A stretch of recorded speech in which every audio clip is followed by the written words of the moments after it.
quick invitation for you before we jump into today's episode. If you've ever wished you could spend a weekend with other homeschooling parents who truly understand this journey, now is the time to get on the interest list for Taproot 2026. For 4 days in August, we gather in Northeast Ohio for hands-on workshops, lively arts, meaningful conversations, and time in nature, all designed to help you bring more creativity and confidence to your homeschool.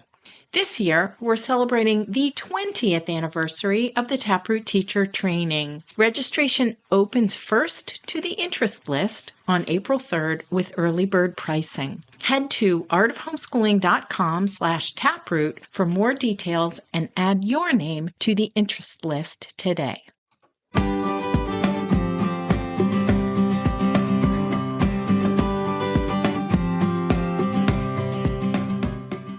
You're listening to the Art of Homeschooling podcast, where we help parents cultivate creativity and connection at home.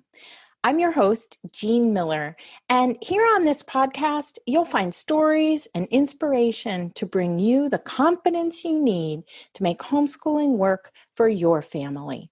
Let's begin.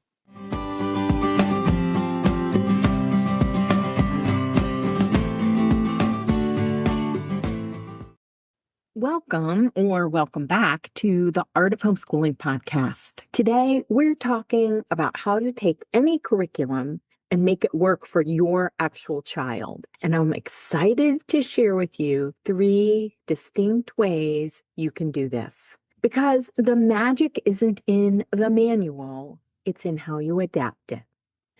So one of the most common questions I hear from homeschooling parents is this. When they first find me, they will message me or reach out in some way and say, which curriculum should I buy?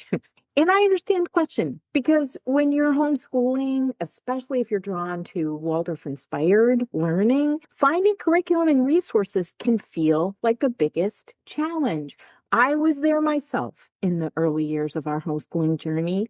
And nowadays, there are plenty of books, guides, block plans, lesson ideas readily available for you to explore. If you're anything like most homeschoolers I know, though, you probably have a very full bookshelf already.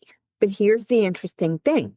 Even with shelves full of beautiful resources, many parents still feel like something isn't quite working. So they keep searching. Another curriculum, another program, another set of lesson plans. Because we've quietly started believing something that simply isn't true, that the perfect curriculum will make homeschooling easy. After more than 25 years of homeschooling, here's what I learned. The magic isn't in the manual. It's in how you adapt it. Many homeschoolers get stuck in what I call search and do mode. Search for the right curriculum, then do exactly what it says. And somehow in our minds, we think that's what homeschooling is. We search again when that doesn't work. We do it again, repeat. It makes sense. We're trying to do right by our children. Of course we are. But the problem is that no curriculum knows your child like you do. No book knows your child's temperament, your family rhythm, your energy on a Tuesday morning, or what sparks curiosity in your home. A Waldorf education in particular was never meant to be followed like a script. Rudolf Steiner said something that has always stayed with me. Here's a quote. The children themselves are this book. In other words, the child is the curriculum. He said this in response to when people ask, where is the curriculum for me to follow? And he said, the children themselves are this book. So the real shift we need to make is this. Instead of search and do, we move to understand and create. Now, here are 3 ways to make any curriculum work. Once you understand the foundations of the Waldorf-inspired approach, you can use almost any curriculum, resource, or book as a starting point. Let me share 3 principles that make this possible. The first one is start with the child. The curriculum begins with child development. We look at the child and where they are in not only in their skills, but also in their development as a human being, in their development in understanding various topics and content.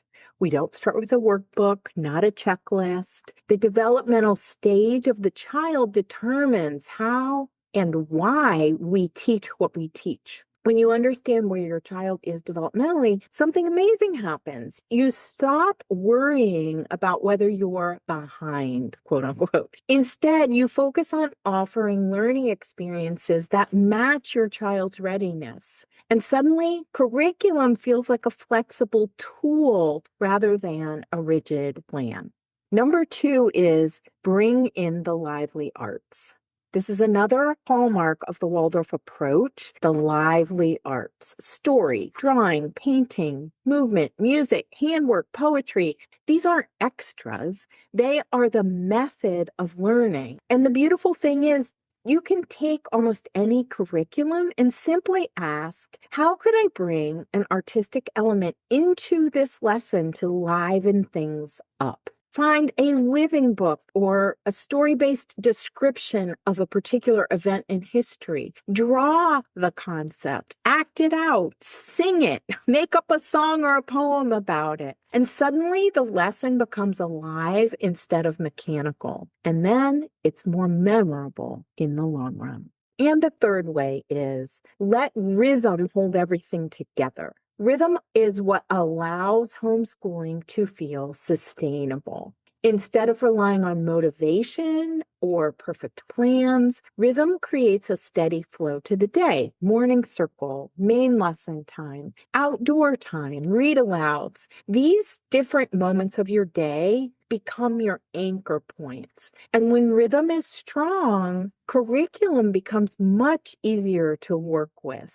because the structure of the day is already supporting the learning, and you get to create a rhythm that suits your family. And the curriculum simply fills in the space. Once you understand these 3 principles of child development, the lively arts, and rhythm, you can create a main lesson block around almost any book or subject. A library book even, a nature topic, a story your child loves.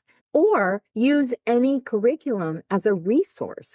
Curriculum stops being something you have to follow perfectly. Instead, it becomes a collection of ideas you can shape and adapt. And that's where homeschooling starts to feel lighter. Learning how to do this, how to actually adapt what you have, is a skill. It's something we practice as homeschooling parents. And honestly, this is exactly the kind of work we practice together at the Taproot teacher training every summer. Taproot isn't about handing you the perfect curriculum. It's about helping you develop the confidence and creativity to adapt anything. During the 4-day in-person weekend, we practice turning stories into lessons, weaving in the lively arts, and shaping learning experiences around the very real and very unique children in our lives. I remember a moment like this very clearly from my own homeschooling years. I had accumulated stacks of curriculum and resource books for a block I was planning. I had lesson plans, activity guides, all the things. But when I actually sat down to plan out the block, none of it seemed to quite fit my boys. They're 16 months apart, and I was combining the 2 of them for lessons at that point. My kiddos were tired of sit-down lessons. We needed more movement, more stories, less sitting and writing. So I closed the curriculum and resource books for just a moment and asked myself a different question. What do my children need right now? And suddenly the lesson became much simpler. We told a story, we went outside, we then created a diorama of a scene from the story when we came back in. The curriculum was still there, but it became a resource, not the driver, not something I needed to follow exactly. And that's when I started to understand something really important about homeschooling. Here's the shift. Most homeschoolers start by trying to follow the curriculum. But Waldorf homeschooling invites us to shape the learning. It's the difference between what I call search and do mode and something much more creative. In search and do mode, we are constantly looking for the right program, the right lesson plan, the right sequence of activities, and then we try to follow that exactly. But Waldorf education invites a different perspective. Instead of search and do, we begin to observe and create. Instead of asking, what does the curriculum say to do next? We start asking, what does my child need right now? And that simple shift changes everything. Because once you start observing your child and shaping the learning around them, curriculum stops feeling like something you have to follow perfectly. It stops feeling like something that is constraining. It becomes a resource you can adapt. And that's exactly what is at the heart of Waldorf homeschooling. So if you take one thing away from this episode, let it be this. You can stop searching. You don't need the perfect curriculum. You probably already have enough resources. What you need is the confidence to use them well, to learn how to observe your child, to trust your instincts, because the real curriculum is not the book on the shelf. The real curriculum has been sitting in front of you this whole time. It's your child. Curriculum is a resource. Your child is the guide. That's all for today, my friend. But here's what I want you to remember. Rather than perfection, let's focus on connection.